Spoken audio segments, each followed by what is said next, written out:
ఏపీలో సహకార డైరీలపై అధ్యయనం చేసేందుకు కెన్యాకు చెందిన బృందం గుంటూరు జిల్లాలో పర్యటించింది. పర్యటనలో భాగంగా వడ్లమూడిలోని సంఘం డైరీని సందర్శించింది. పాల సేకరణలో జరిగే అంశాలను బృందం పరిశీలించారు. సంఘం డైరీ చైర్మన్ ధూళిపాళ్ల నరేందర్ సంస్థ ఏర్పాటు అభివృద్ధి గురించి వారికి తెలిపారు. డైరీ నిర్వహణ, ఇక్కడ వినియోగించే యంత్రాలు, అనుసరించే సాంకేతికత, పాటిస్తున్న ప్రమాణాల గురించి డైరీ అధికారులు కెన్యా బృందానికి వివరించారు. సహకార డైరీ వ్యవస్థను కెన్యాలో ఏర్పాటు చేయాలని అక్కడి ప్రభుత్వం భావిస్తోందన్నారు. అందుకే భారతదేశంలోని విధానాలను అధ్యయనం చేసేందుకు వచ్చామని కెన్యాలోని విహికా కౌంటీ గవర్నర్ విల్బర్ట్ ఒట్టిచి తెలిపారు. డైరీ విధానాలపై తమ వద్ద రైతులకు అవగాహన కల్పించేందుకు రావాలని ఇక్కడి అధికారులను ఒట్టిచిలో ఆహ్వానించారు.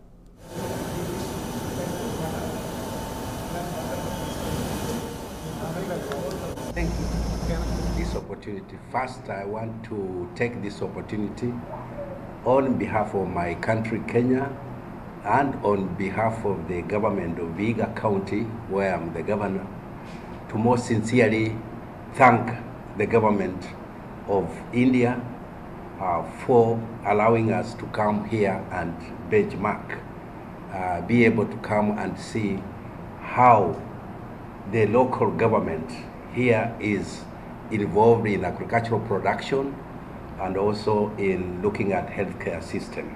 We've been here since the last 2 days, and today we are visiting the Sakam Milk Producer Company to be able to understand. Kenya దేశం నుండి ఇక్కడికి మన దగ్గరికి చూడటానికి వచ్చారు. ముఖ్యంగా ఏంటంటే సహకార వ్యవస్థలు ఎలా పనిచేస్తూ ఉన్నాయి, దానిలో రైతుల యొక్క భాగస్వామ్యం ఏంటి, ఆర్గనైజేషన్ని ఎలా నడుపుతూ ఉన్నారు అనే దాని మీద కోఆపరేటివ్ మూమెంట్స్ ఎలా నడుస్తూ ఉన్నాయి అనేది పరిశీలన చేయడానికి మన సంఘం మిల్క్ ప్రొడ్యూసర్ కంపెనీకి రావడం జరిగింది. మేము పూర్తిగా వారికి వివరించాం. సంఘం డైరీ ఫార్మేషన్ దగ్గర నుంచి ఎలా రూపాంతరం చెందింది కాలానుగుణంగా అనేది, ప్రభుత్వాల యొక్క తోడ్పాటు లేకుండా ఎలా ఎదగటం జరిగింది అనేది చెప్పడం. ఎక్సలెన్సీ గవర్నర్ గారు వారి టీం అంతా కూడా మన